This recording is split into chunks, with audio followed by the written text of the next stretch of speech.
Hello my dear students, कैसे हैं आप सभी। उम्मीद करता हूं कि आप अच्छे से होंगे। और आज हम कक्षा 12 की पोइट्री का जो सबसे पहला chapter character of a happy life पढ़ रहे थे, उसका आज बचा हुआ हिस्सा आज हम समाप्त करने वाले हैं। उम्मीद करता हूं कि आपको जो मैं पढ़ाया था फर्स्ट वीडियो में आपको समझ में आया होगा। अगर कहीं कोई कमी है या आपको कोई समझ में न आया हो तो आप कमेंट बॉक्स में अपनी राय ज़रूर रखें। और अगर हो सके, अगर नहीं समझ में आ रहा तो आप मुझे पर्सनल नंबर पर भी संपर्क कर सकते हैं। आइए स्टूडेंट्स प्रारंभ करते हैं।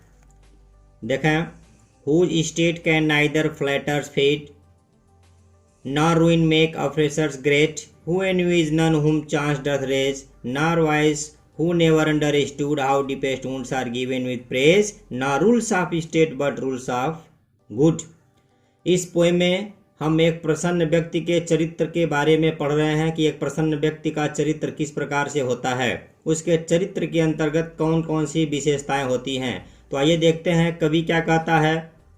हुज स्टेट, उसकी स्थिति, उसकी स्थिति, किसकी स्थिति? एक प्रसन्न व्यक्ति की। सर हेनरी वॉटन कहते हैं कि एक प्रसन्न व्यक्ति की स्थिति को can neither flutters feed, flutters means होता है चापलूसी से, फीड मीन्स होता है खिलाना या प्रभावित करना होगा।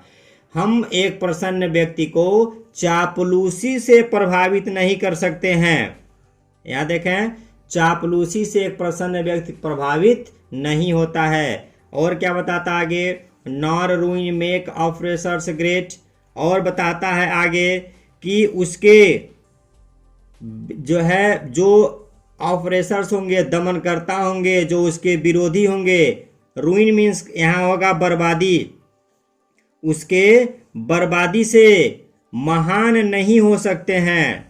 उसके दमनकर्ता, उससे जलने वाले, उसको देख करके जो लोग जलते हैं, वे लोग जो है उसके बर्बादी से महान नहीं हो सकते हैं। Nor vice who never understood, करा how deepest wounds are given with praise, करा है वह प्रशंसा से प्रभावित नहीं होता है, वह प्रशंसा को कभी समझता ही नहीं है। नेवर अंडरस्टूड, हु मीन्स यहाँ जो होगा, वाइस मीन्स बुराई होगा, वह प्रशंसा को कभी समझता ही नहीं है, क्योंकि वह जानता है how deepest wounds are given with praise, praise means प्रशंसा, वुंड्स मीन्स घाव होगा, कि प्रशंसा के घाव कितने गहरे होते हैं। एक प्रसन्न व्यक्ति प्रशंसा से, झूठी प्रशंसा से प्रभावित नहीं होता है। वह यह समझता है कि जो इंसान झूठी प्रशंसा करता है वह जाहिर सी बात है बहुत बड़ा घाव देने वाला है। आप सुने होंगे मुंह में राम बगल में छुरी, और आप क्या सुने होंगे, कई जो है इस पर मुहावरे लोकोक्ति आप सुने होंगे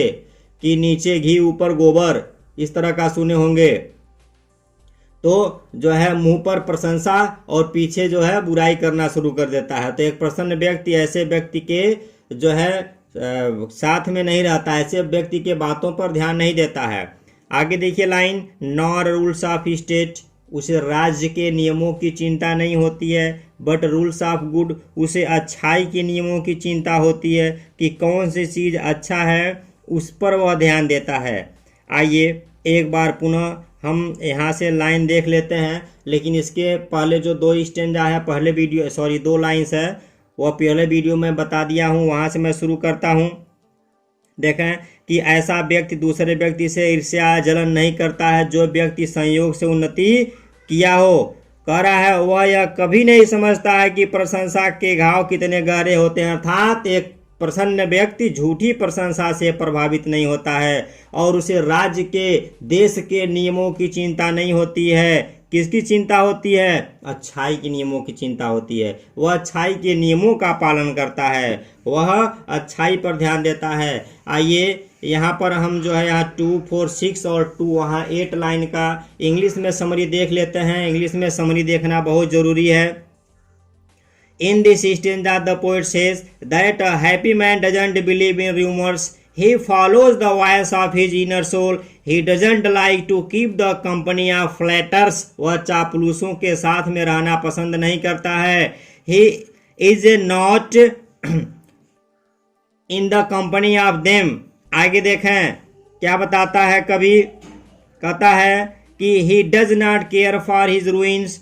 His enemies can get nothing by his loss. Such a man leads happy life. He is a man of pure heart. He is free from such evils like envy and jealousy. He is never jealous of those who have risen to immense by sheer chance, not by their merit, hard work. He knows that false praise always bring deep wounds which are very difficult to heal. He doesn't care for the rules of government. He follows the rules of goodness and kindness. So that is the explanation of this stanza. आइए आगे देखते हैं. Who God doth let early and pray. एक प्रसन्न व्यक्ति. Who जहां who दिया है, सबका मतलब एक प्रसन्न व्यक्ति हैप्पी मैन होगा. मैं वीडियो नंबर 1 में बता चुका हूं. Who God doth late early and pray. Doth का मतलब यहाँ डज होगा. वह ईश्वर की पूजा सुबह और शाम करता है. वह अल्लाह की इबादत सुबह और शाम करता है. कौन? एक प्रसन्न व्यक्ति हमेशा करता है. ऐसा नहीं है कि केवल दुख में ही करता है. सुने होंगे आप, दुख में सुमिरन सब करें, सुख में करें न कोई, और सुख में सुमिरन सब करें या हम करें तो दुख कहाँ से होई. तो एक प्रसन्न व्यक्ति हमेशा सुबह और शाम ईश्वर की पूजा करता है. किस लिए करता है? More of his grace than gift to lend. Gift का मतलब यहाँ क्या है? उपहार है, फल है. कह रहा है कि वह ईश्वर की पूजा या प्रार्थना उसकी कृपा प्राप्ति के लिए करता है, न कि किसी फल प्राप्ति के लिए करता है. मैक्सिमम लोग क्या करते हैं? पूजा करने से पहले ही ईश्वर के आगे डिमांड रख देते हैं. जैसे बहुत ढेर सारे छात्र होते हैं, साल भर पढ़े ही नहीं, मंदिर में जाके घंटा बजा, हे काली माता अगर हम इतना % ला देंगे, 90% अगर हमने ला दिया तो हम 3 किलो लड्डू बड़ा जो है आपके नाम पर चढ़ावा चढ़ाएंगे और 250 ग्राम कपूर जलाएंगे. पता चला 90 नहीं 88 आ गया. तो आपने क्या कहा? ऐसे कैसे हो गया? 2% कहाँ हमको मिला, हम तो 90 कहे थे. तो ऐसा लगता है कि ईश्वर या काली माता या जिस भी हम देवी के पास जा रहे हैं तो रजिस्टर लेके बैठे हैं कि फलनवा आया, कहा इतना दोगे इतना कर देंगे, नाम इसका लिख दो. ऐसा नहीं है. हमें ईश्वर की पूजा, अल्लाह की इबादत करनी चाहिए. हम पहले ही किसी चीज को मन में जो है मांग करके नहीं करना चाहिए. ऐसा मेरा अपना राय है. हु इंटरटेन्स, वह बिताता है. इंटरटेन्स का मतलब है बिताना है.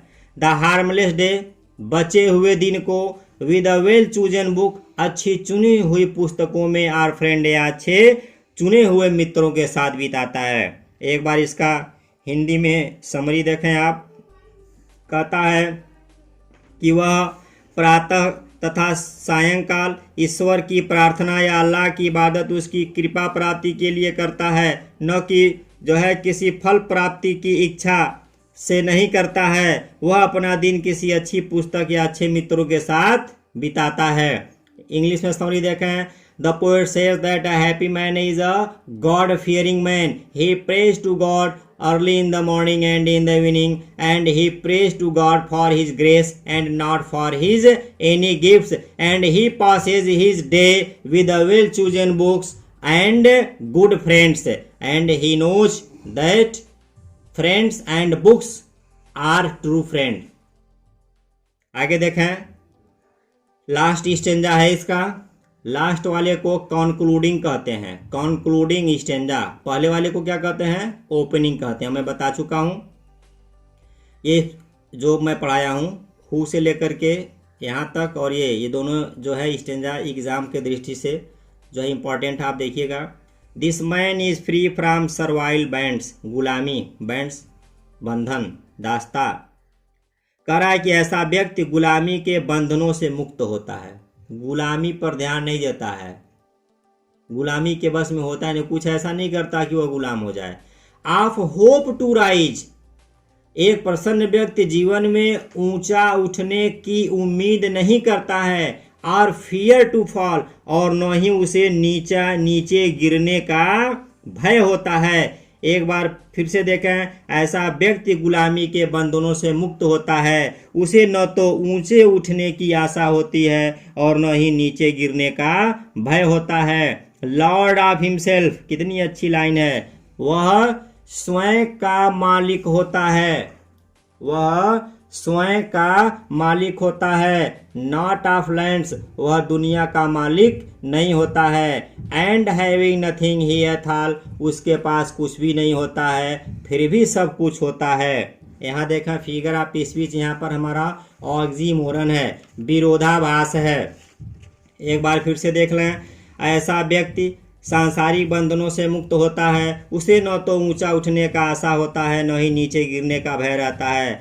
वह सांसारिक संपत्ति का स्वामी न हो, लेकिन वह अपने मन का स्वामी होता है। उसके पास कुछ भी न होते हुए उसके पास सब कुछ होता है, अर्थात उसके पास क्या होता है, संतोष का धन होता है। इंग्लिश में समरी देख लीजिए, the poet says that a man या that such a man is a man of free nature, he loves freedom, he does not care for rise और fall in life, success doesn't make him happy and failure doesn't discourage him, he is well balanced, he has self control and he is a lord of himself and he is not under his passions. Such a person may be poor in the worldly wealth. The poet says that such a person may be poor in worldly wealth, but he is the master of all the world in true sense.